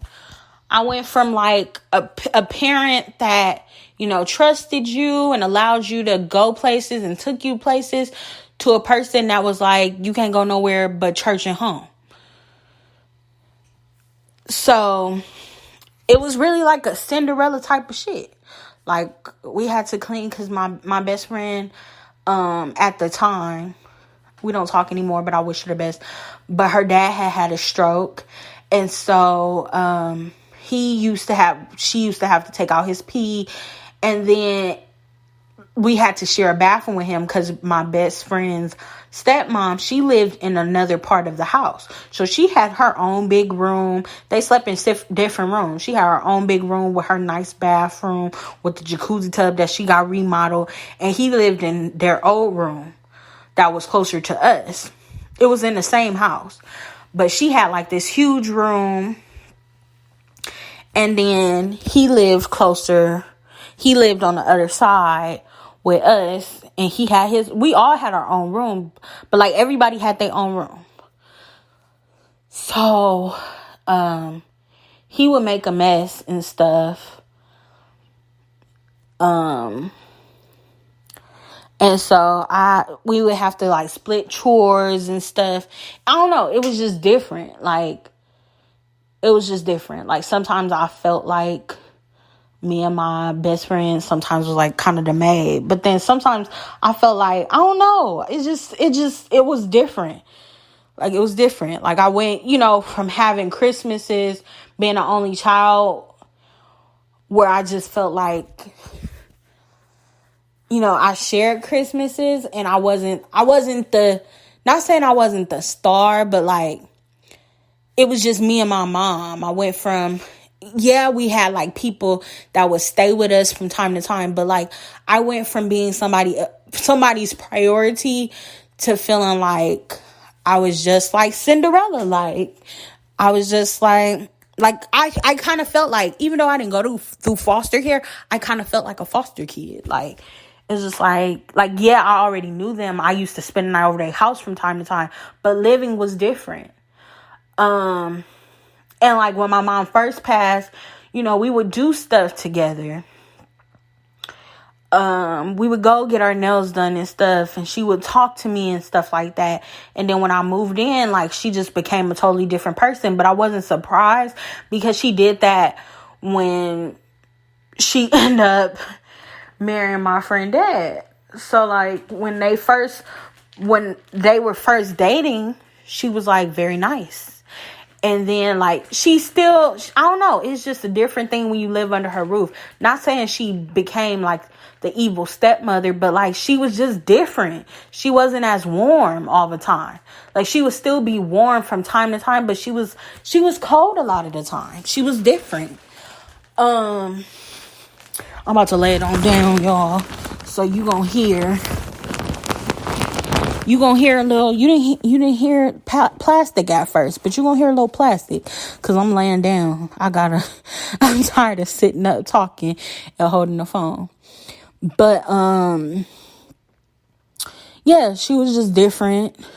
And I don't know, because growing up, I don't know, we always got along more. It was like my best friend would kind of click more with my mom, and I would click more with her stepmom. So it was just like, I knew what she was capable of as far as, like, switching up. But because I had knew her basically my whole life, like, I knew her before my best friend knew her, because she worked with my mom, like, my whole life. So, I don't know, like, it's like, I wasn't surprised, but then I was just like, I gave her the benefit of the doubt, because I'm like, she lost her mom a few years ago. I just thought we would still click like that. And so, like, when I moved in, and, you know, when it first happened, it was like cool. Then, like, it was like back to reality, like, hit you with swept up. No, you can't go nowhere. No, you can't do this. No, you can't do that. And no, we not going on those little outings that we was going on in the summer when your mama first died. Like, it was just like when school started, oh, bitch, back to reality. So it's like, you gonna get this, you know, these little outings for the first few months. As soon as them guardianship papers dry, there's a new sheriff in town. That's just how it felt. And this my podcast, so I ain't sugarcoating shit. Like, I'm gonna say it all. So that's kind of how it was. And so me and my best friend, we start sneaking out the house. I eventually stopped, because I was like, if my mom, you know, we about to go off to college in a couple of years. Like, if my mom was here, I wouldn't have had to do this. So I'm over it. So I stopped. When I stopped, my best friend kept going. My best friend ended up getting caught. And then it was a whole thing. But with her getting caught, it made her give us more. It made her give us more freedom. Because it was like, we don't want you to be lying to us and da-da-da-da. And so then they started letting us go places. But I feel like with my mom passing, it was like a double whammy, because everything that I had known, not just like the material shit about having my own room or having a bigger room and having different stuff, or even the holidays and materialistic shit. It was that, like, everybody that I had grew up around, my mom's friends that I called my aunties and uncles and stuff, and all these people that I would see all the time, I see nobody. So it was like, not only am I mourning my mom, I'm mourning my life, because everybody that I was close to, even my friends that I was close to, it's like I couldn't go over their house anymore. My mom already met the mom and did all the shit. And it's like I had to do everything all over. Like, I'd been going and spending night over this girl house since I was in middle school. Like, what do you mean? Like, oh, I need to meet this. She was just doing a lot. And it just made me not even want to do that. So, like, one of my best friend, like my other best friend that we were like close, we kind of faded apart, because like we would talk, but I didn't get to see her like that. And so it was just like, you know, it is what it is. I would still talk to her, but like we used to hang out. Like, she would come over my house sometimes. I would go over her house or whatever, even though we went to different schools. So it was just different. Like, I felt like I lost like a lot of my friends that I used to like hang out with. I didn't get to see them no more because like how we used to spend the night over each other's house or be around each other, like it was like I had to jump through too many hoops. So it's just like I just kind of let it go. Like I would talk to them, but it wasn't the same. So it was like I had to mourn my whole life. Like my whole life, like everything that I knew. I grew up that's the only house. Like my mom and my dad, they lived in different places before they got that house. But I was there since I was a baby.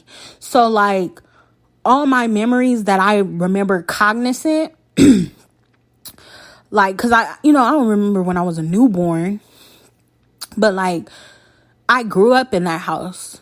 I think that's why like I still have dreams about that house to this day, because like that's like my strongest foundation. That's the most stable I've ever felt. That's the most comfortable that I've ever felt. That's the most safe that I've ever felt. And I'm like, I have a strong attachment to that house. And I always told myself, like, when I got on, I would buy my mom's house for her. And so, like, when she passed, it really hurt me because, like, all the stuff that I wanted to do, I always wanted to pay off her house and stuff like that. It's like I never could do it. But then I was so still pressed on it because I was like, you know what, I'm going to still buy that house and I'm going to turn it into, like, a group home or turn it into, like, some type of housing, because my mama was always like welcoming people into the house. Like even though I was only child, it was like at least 3 to 2 of my cousins living with us at the time. Plus my mom was renting out the back room to somebody. So it was like, it was always people in the house. It was barely just me and her. But, yeah, so with that, like people that I would see all the time is people that like my mom worked with that I would see every day. So it's like you go from seeing certain people every day to not seeing them or barely seeing them, rarely seeing them. And then like the only thing that I had the upper hand on was my auntie, because my auntie didn't like my best friend's mom. Well, her stepmom. She didn't like her. So it's like, if I say I want to go to my auntie house, that's the only person she couldn't control. So I would just go to my auntie's house. Because if I told my auntie that my best friend mom, who I call auntie too, if I told her that my auntie would have threw a fucking fit. Like, I didn't even want her to stay with you. Like, I knew my auntie. Like, so that's one thing that I had that was like constant. But like everything else, it was like I mourned my old life. Like I went to a different school because I didn't want to go back. I didn't want people to feel bad for me. I didn't want to have that whole conversation like, you know, you left for the summer, you come back and your mom is dead. You live at a totally different house. You have a whole different life. I didn't want to have those conversations with people like, oh, how was your summer? It was cool. I went to the Bahamas. Then I came back and found out my mama was dead. And so I had to move. Like, I didn't want to go through that. I didn't want people feeling bad for me because I did have a lot of friends and stuff. I just kind of wanted to be invisible. But like with my personality, I can't just be invisible. And like slowly but surely I made friends and I ended up knowing a lot of people, at the new school I went to, because a lot of them, we had known each other since middle school, or I went to elementary with them. So yeah, living at that house was hard because I just felt alone most of the times. Like me and my best friend, we were cool, but like sometimes she would get in her moods where she would kick me out of her room, or she didn't want to talk to me. And also I couldn't talk to her about my mom. She said it hurt her too much. So it's like I didn't have nobody to talk to. I wasn't in therapy. You know, her mom kind of shut down and would just go in her room. So it's like everybody was just up in their own room. And so like, you know, my best friend would pick and choose when she wanted to hang out with me. And then we end up starting sharing friends. Like sharing more friends like on our outside stuff. So it's like, but then sometimes she would do weird shit where she would go with our friends and leave me. So it was just like, it was a lot of shit. And I just like really felt alone living there. Like we would hang out, but like my best friend would do little weird shit. And I just felt like really isolated. I was extremely depressed. I just felt like I didn't have nobody to talk to. I eventually, made new friends and stuff at school. People that I didn't know, and reconnected with people that I knew from middle school. But, I can't say that I had the best time. I made the most of it. When we were going out, I did start drinking a lot. And it was only social things. We didn't go out every weekend, but when we did go out, I would get very drunk. I had my first drink the day before my mama's funeral. Like my first real drink, like the first time I got drunk was the day before my mama's funeral. Other than that, it was like, your mom give you a sip of her drink, but you never had your own drink, or, you never had your little, fancy drinks. My mom would make me and my friends virgin margaritas. Like my mom wasn't making us drinks. My mom wasn't letting me drink and stuff. I was a kid. I was a teenager. But after she passed, like when I did go out, I would drink and I would get drunk. What else? So fast forward, I had moved into, I'm kind of all over the place. This is a long ass episode. So boom, boom, boom. I just touched on like how it was growing up in that house. And then also, even though we were sneaking out, like I had been stopped. I think I stopped at this time. I used to close my door and lock my door when I went to sleep, which I got from my mom, because people would steal from my mom while she was asleep. Like my cousin would steal her keys. My mom thought people was messing with her gas, but it was really my cousin stealing her car. But also I would lock the door. We started locking the door because this lady that was renting a room, who I believe has something to do with my mom's death. One day I woke up to her standing over my mom while she was asleep. And I remember sometimes when my mama used to wake up from her sleep, I don't know if my mom had spiritual dreams or nothing, but sometimes my mama would wake up startled, and her eyes, my mom had hazel eyes. Her eyes would just, it's an image that I can't shake. Sometimes she would wake up out of her sleep and she would look like startled, like she would look like scared. And I don't know if it was because she was just startled, or I don't know, like it was just like a weird fear in her eye. And I remember one time I woke up and that lady was standing over my mama while she was asleep. And I'm like, why are you in here? Like, you rent the back house. Like, why are you in here? So my mom started locking her door. So I didn't like when people, like my best friend's mom, she would peek in our room while we were asleep, just to check in on us. But I didn't like when people looked at me while I was asleep. I didn't like when people came in the room while I was asleep. Like, I didn't like that. And I was paranoid because of that lady, like, standing over my mom and just stuff with people going in my mom's room and stuff when she sleep. And so I used to lock my door. So it wasn't just because we were sneaking out. It was because I was like, I had like PTSD with that, like people standing over you while you sleep, looking at you while you were asleep. And then my mom had passed, and then I'm feeling like the lady that I caught standing over my mom one night, like, like I was just like paranoid. And so I remember one time I was asleep, she took off my doorknob while I was asleep. So I couldn't, like, she was like, I told you to stop locking your door. And like, she never knew why I used to lock my door. But I used to lock my door because I just had like a fear. I didn't like people looking over at me while I was asleep. I didn't like that. But she never knew that. Anyways, sometimes, I don't know, it was a lot of weird shit that her stepmom did. Like, she wasn't a bad person, but she had her weird ways. She would do little weird shit.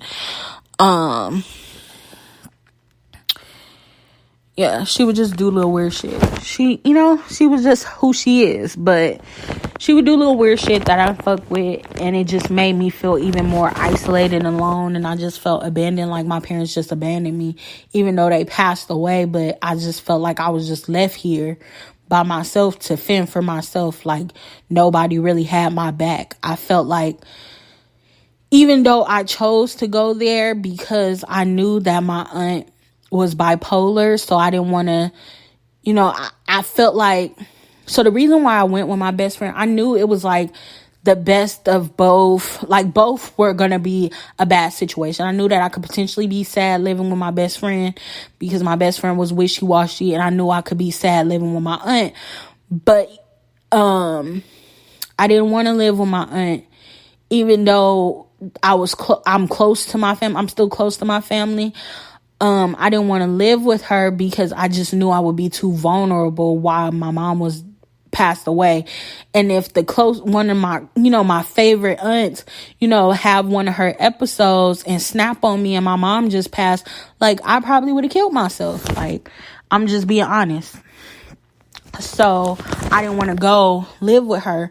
But on the second hand, everybody has something to say when I got older. Like, I wish I would have did more. I should have got you. I should have did this. I should have did that. And I just felt like nobody fought for me. They was just like, they just let me make my own decision. Not saying that, like, it was the best decision, but, like, even people was like, we could have saved your mom's house. I should have just moved back. I should have did this. Everybody's saying, like, as I'm an adult, they should have, but nobody did shit. And so, I did feel a way because, it was people in my family that had went through the foster care system and stuff, and they did they shit to get them out. And I just felt like I was closer, and I felt like didn't nobody fight for me. And like, they didn't know what was happening. It wasn't like something super bad happening, but like, it was an emotional thing living there. And like, the way she would do weird shit to us, where it would just make me feel isolated, and things like that. Like, if I had a job interview, I had never known my mom didn't let me catch the bus like that. I would only catch the bus when I shadowed my friend, because they have a thing at her school where, like, you could shadow them. And so I would catch the bus that one time, but I only catch the bus like twice in my life, maybe twice or 3 times before. And she would just do stuff like, say I wanted to get a job in the summer, she'd be like, oh, well, you gotta go catch the bus. And I didn't know how to catch the bus. I would be lost and shit. Like, she would just do like weird shit where, I'm not taking you. Well, you gotta figure it out. And I mean, it did make me strong, but I just felt like I just needed support at that time. And it was just like, I felt like I was just treated like an adult, even though I was 15. Like, oh, well, you got to just figure it out. I'm not taking you. If you want to go there, you got to figure it out. Like, I didn't drive. You wasn't making no real effort to teach us how to drive. So it's just like, oh, you just got to figure it out. You need to go catch the bus. You need to do this. And I was used to a mom that was very involved in everything I did. My mom was the type of mom that, like, if we went to a party and she took us to a party, she would stay outside. If she didn't feel comfortable in the neighborhood, she would let us still have fun, but, like, she would stay outside and wait for us in the car. My mom took me everywhere. If I needed to go somewhere, I could ask my mom. So it's like going from someone that, like, you could trust, you can be honest with, you had open communication, to someone who kind of shut down, wasn't as warm as my mom. Like, even though me and my mom got into it, like, someone who was very much like, she had nice moments, but, like, she was cold sometimes. And I think it was just from the way she grew up. Like, she wasn't a bad person, but, like, it was weird shit that it was emotionally traumatic for me, like, living with her. She would do little weird shit. It wasn't like abuse or nothing, but, like, it was just, I don't know. She was just very cold at times.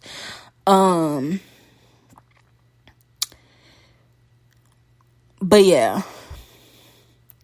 So it was like a very like big culture switch. Just moving from there. And I just really felt like abandoned. Like after my mom passed, I felt like I didn't have nobody. Like I had people around, but I just felt like that was like my last safety net. That was my last, my last person. And then everybody else is different. Like if they're not your parents or they're not your grandparents or something, like it's different. Like people are not going to treat you the way they treat their kids. Like it's not. Even if they try to do stuff for you, like it's not going to be the same. People ain't going to have your back like your parents, because your parents going to look out for you. People be like, oh, this is extra, I do what I can. But they not going to hold you down like your parents will hold you down. So I just felt like, even from then, like from 15 till now, for 14 years, I just been feeling like I've been floating. Like I don't have that support system. Like I have family that like I talk to, but it's just like it's different. Everybody got their own family. Everybody got their own shit going on. You know what I'm saying? I don't have that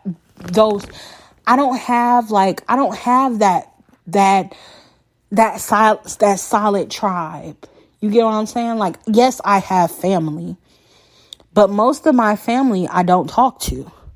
I talk to my aunt, her kids, and that's it, pretty much. Her kids, spouses and kids. Like, I talk to my aunt and her family, but I don't talk to like my dad's other siblings.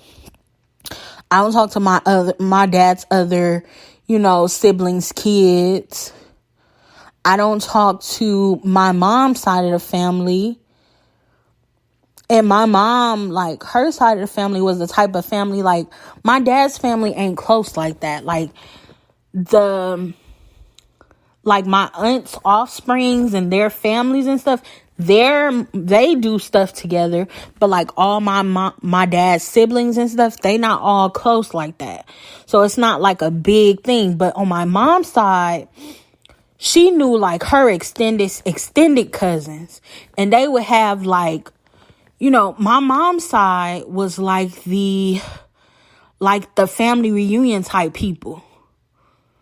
We would go to family reunions. We would go like little get-togethers. We would have our family that was like, the great aunts, cousins, and like we would have that. So it's like when my mom passed, it was like, I don't know. They didn't say it, and maybe they just didn't have my information. But it just really kind of felt like when my mom died, it was like, fuck me. Like, people checked on me for a second, and they was just like that community that she had, like, it was gone after she was gone.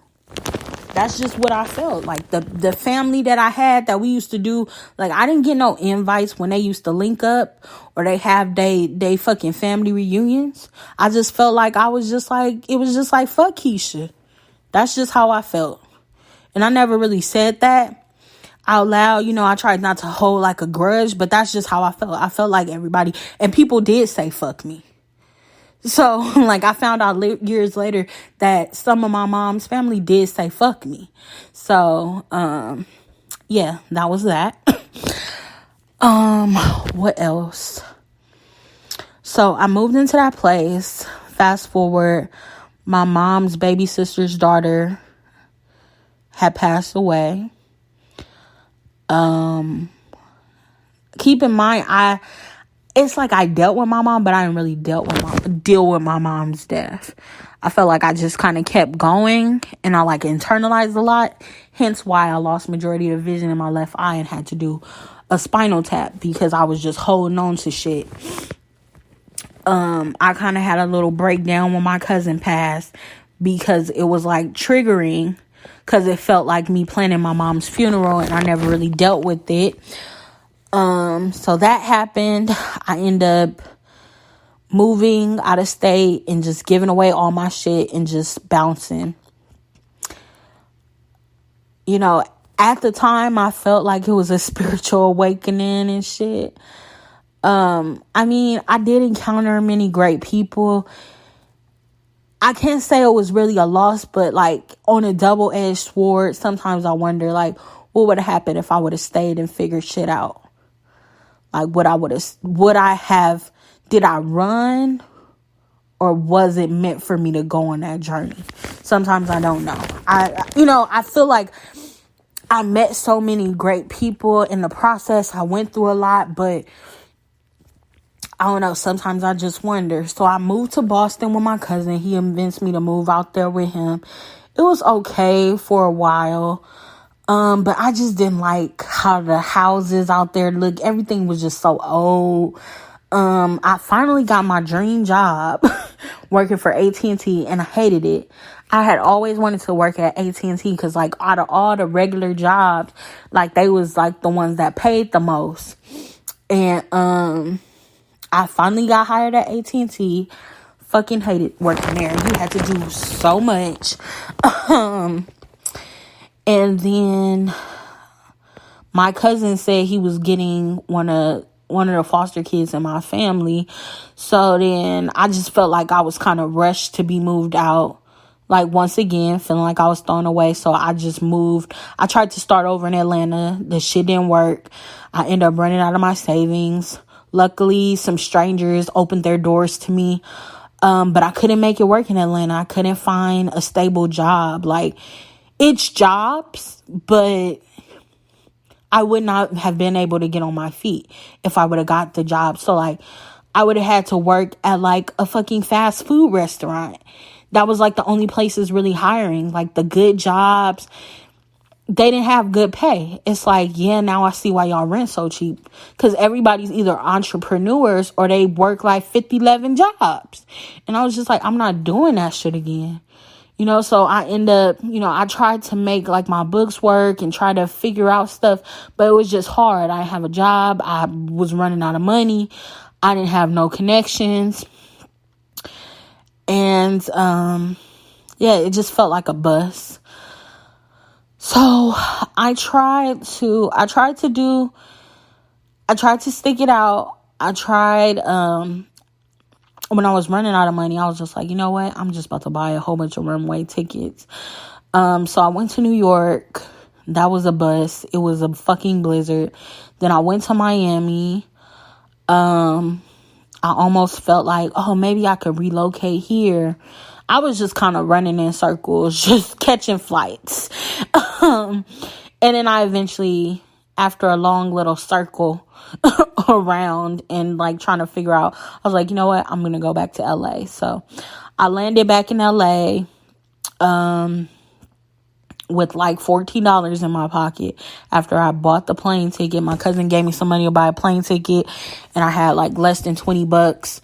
I went and applied for food stamps and got me some cachet so I can get around, and got me a little bus pass and some tokens. And I was living at the airport, and I eventually got into a shelter.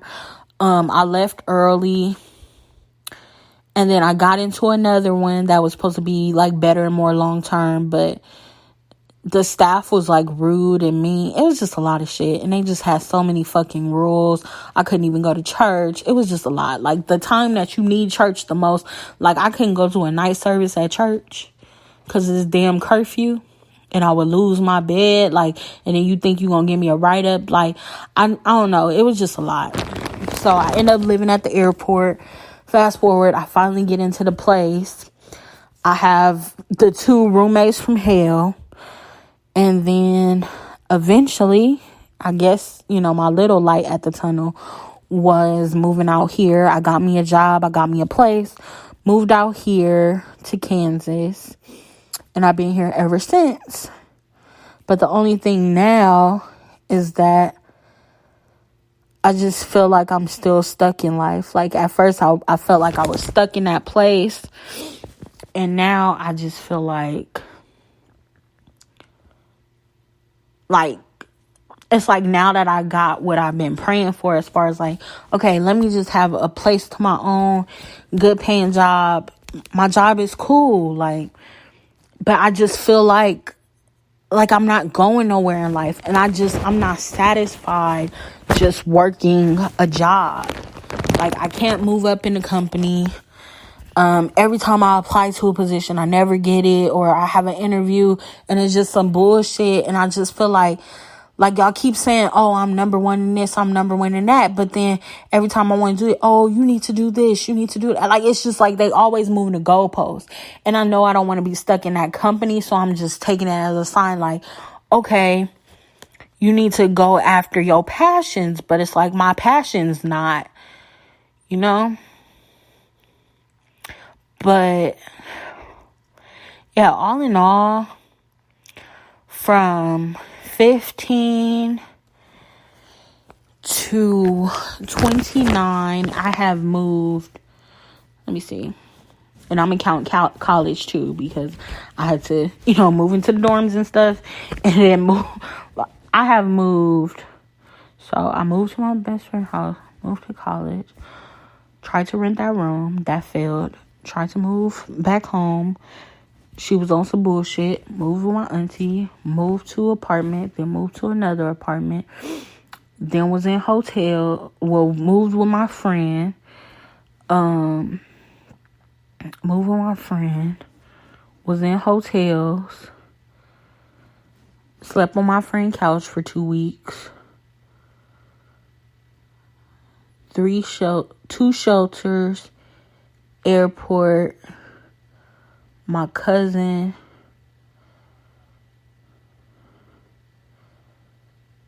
I've probably moved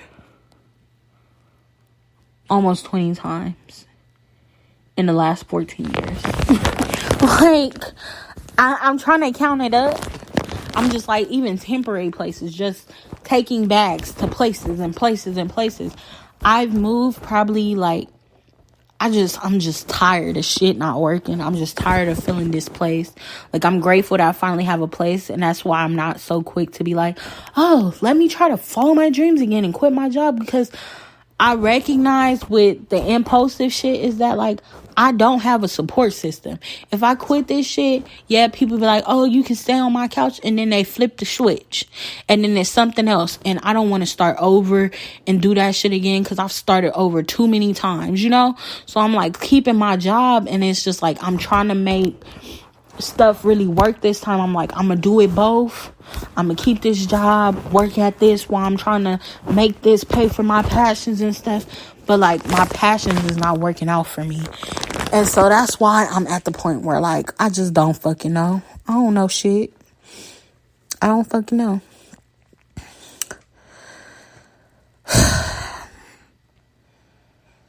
And I feel like I've never really, like, I feel like I kind of glanced over what I've been through. And that's not even all of it. Like, I've been hungry. I've been, so many stuff in between. But I feel like I've never really, like, said that shit out loud. Like, this whole 14-year journey since not even 14 years, fucking, like, 16-year journey from my dad's passing, everybody that followed, till now. I never really, like, said that shit out loud. Like, everything I've been through, the homelessness, you feel like you got somewhere to stay, or you stay with a family member and then they switch up, and it's just like, you be like, I'm better off alone. But it's just like, I know how to be by myself, but it's not, I'm not open to welcoming people in my life. But it's like, in between all that up and down from leaving, it's just like I'm always losing friendships, which should be. I feel like I finally came to the conclusion that, like, I lost a lot of the friends in the past because I wasn't showing up as my full self. I would, like, not saying I would dumb down myself, but I feel like I wasn't stepping into myself. I feel like this is the most that I've been at my core. Like, okay, I'm not dumbing myself down to make you feel comfortable. If you don't feel comfortable, you need to step your shit up or step the fuck out of my life. That's, like, really where I'm at my point. I'm very clear on my boundaries. I'm very clear what I don't want to accept. I don't like wishy-washy friendships. I don't like weird shit. I just like if you can communicate, like, let's communicate. I'm cool with working shit out, but like, bitch, I'm not about to chase bitches to be my friends. And I feel like for a while I used to prioritize friendships because I didn't have much like immediate family. I didn't have any immediate family. I don't have no siblings and stuff. So I would make my friends my family. So it's like I didn't want to give up with them, especially growing up as a Christian. You want to turn the other cheek. You want to give people chances after chances. But also I couldn't let people keep taking advantage of me. Like, people would take my kindness for weakness. People would straight up violate me in like the craziest ways, just in their disrespect. And I couldn't continue to hold space for people that like, you do the same shit. We fall out for the same reason. 'Cause you're not a good friend. Like, you really don't give a fuck about me, So I feel like I've always known my worth. But sometimes I used to double down on my worth. Like, oh, okay, let me just reach out to this person. We had good times, because you don't want to go through that period. But I feel like I'm cool with going through that period alone. But it's like I am open to having a tribe, like having people in my life. Like, I am open. But I just feel like I'm always out here by myself. Like, I made... It's like, it's hard knowing your worth. Because sometimes knowing your worth will have you lonely. And like, I'm okay with being lonely. But I remember I had this friend at my job, and we like clicked. I think her birthday is like 2 days after my mom or something. We clicked. But then she started being real messy and stuff. And I didn't like the drama. And so our friendship never been the same. Like, we still cool now. Now she even got promoted to manager. But our friendship never been the same. Like, we kind of like more coworkers. I feel like at first we was kind of becoming friends. Like, we, now we just chat here and there, but like we not close. And for a period we didn't even talk. And then when we got cool again, it just wasn't the same. And that's happened to me before, where like I recognize that people ain't for me, and then you just be sad because it be that spark of the friendship where you like, damn. But when you love yourself enough to be like, hey, I am really into this, like, people can't take that.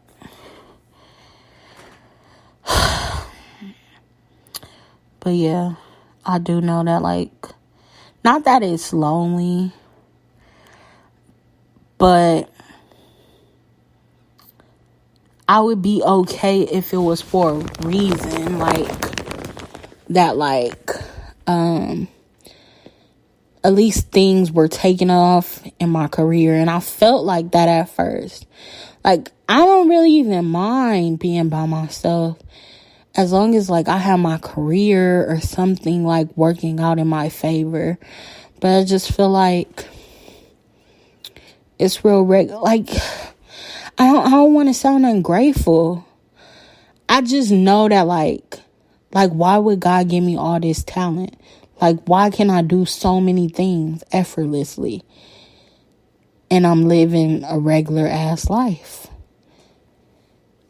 And I've tried. Like, I never wanted to be that guy. You know, in the Bible, it's the story about the talents. And the guy with the one talent, he had the best talent of all. And that nigga just buried that shit. The guy with the 2 talents, he doubled that shit. And God gave him more talents. Guy with the 3 talents, he doubled his shit. He tripled his shit, and God gave him more talents, and he gave him more stuff. And it's like the guy with the best talents of all, he buried it. So I never wanted to bury my talents.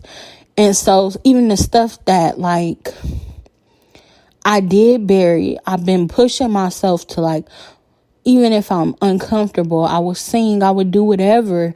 And I just feel like I've given everything. Why isn't it working? Like, now I'm not even hiding myself. Now I'm being like the full version of myself. I'm stepping into my light. I'm stepping into my power.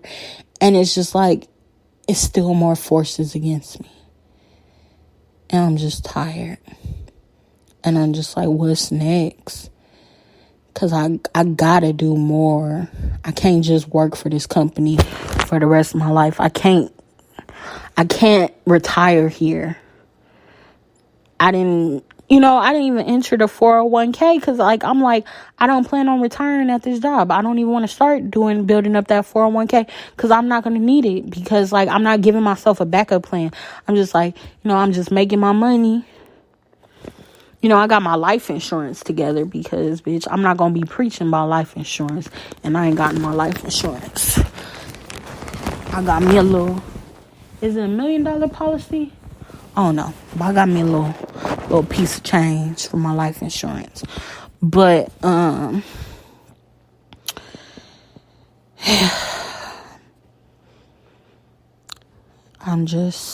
don't know, y'all. It's like I get those glimpses of inspiration, but I just been down lately. I took this whole I had my off days and I took 3 days off. And I'm halfway through my little time off. And what do I have to show for it? I thought it would bring me clarity and just a break, just get away from it all. I just hate having to take a break from what I do. And when I think of it in hindsight, and I think that's what helps me keep the day, I don't have a bad job. I just know this can't be my life. I'm not fulfilled. This can't be all that this life has to offer. And I don't even care if I ever move out of this place. Because it's just me. I don't care about that. It's it ain't the dream apartment, but it's good enough for me. You get what I'm saying? It's good enough. Cool. I want to be ambitious. I would love to live in a luxury high-rise apartment. Cool. But honestly, the biggest thing, I really could give a fuck where I live as long as I got my own spot. The biggest thing is that I need something big that I can focus on that makes this life worth living. Because if I look at everything I've lost, this shit ain't really worth sticking around for. I ain't about to, exit. Cause, bitch, if the shit don't work out, I'm gonna be pissed. I done heard too many horror stories. I'm over that point in my life where I was thinking about, hitting everybody with the deuce. I'm over that point in my life. Because I done had too many encounters where I'm like, okay, I'm here for a reason. But why this shit feel like prison? Why this shit feel like hell? I just don't know. And I just feel like the more I feel like I know, I'm just always uncertain. Because shit don't be working out.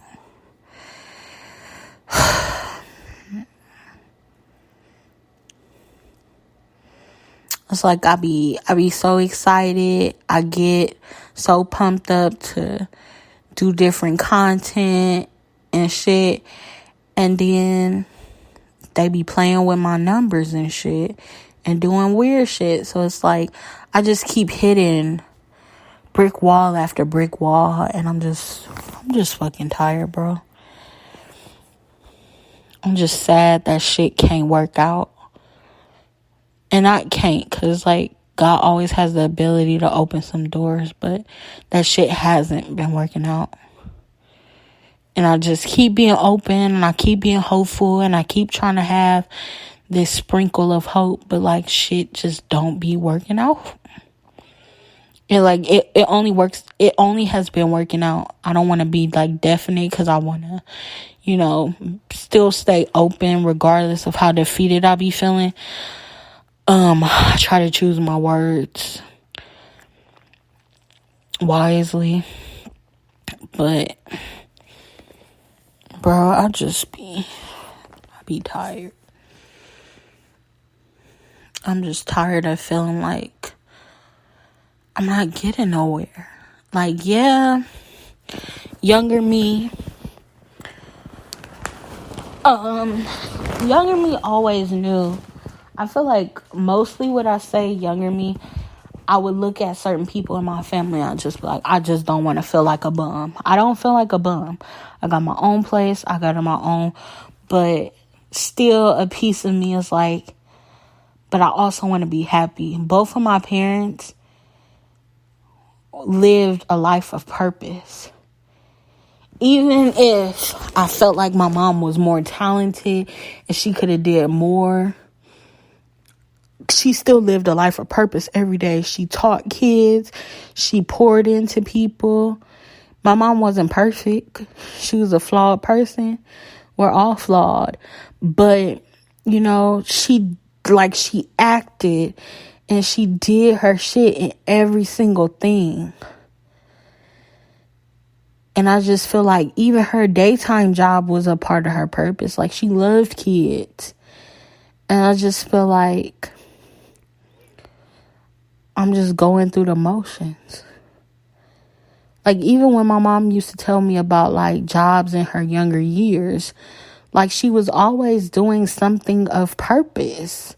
Like, she was always helping people and stuff. And I just feel like customer service ain't really, like, purposeful.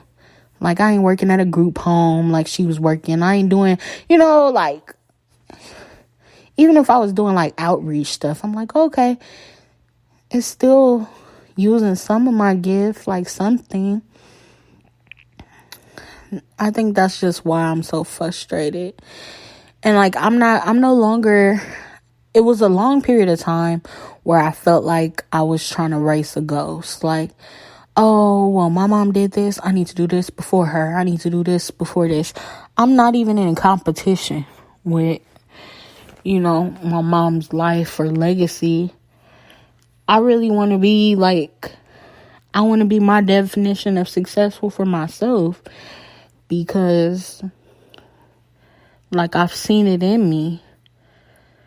I don't want to just be like, oh my God, like for myself, not for what people would think of me. But I don't want to be that person that like you could say like, damn, she was so fucking talented, but she didn't do shit with her life.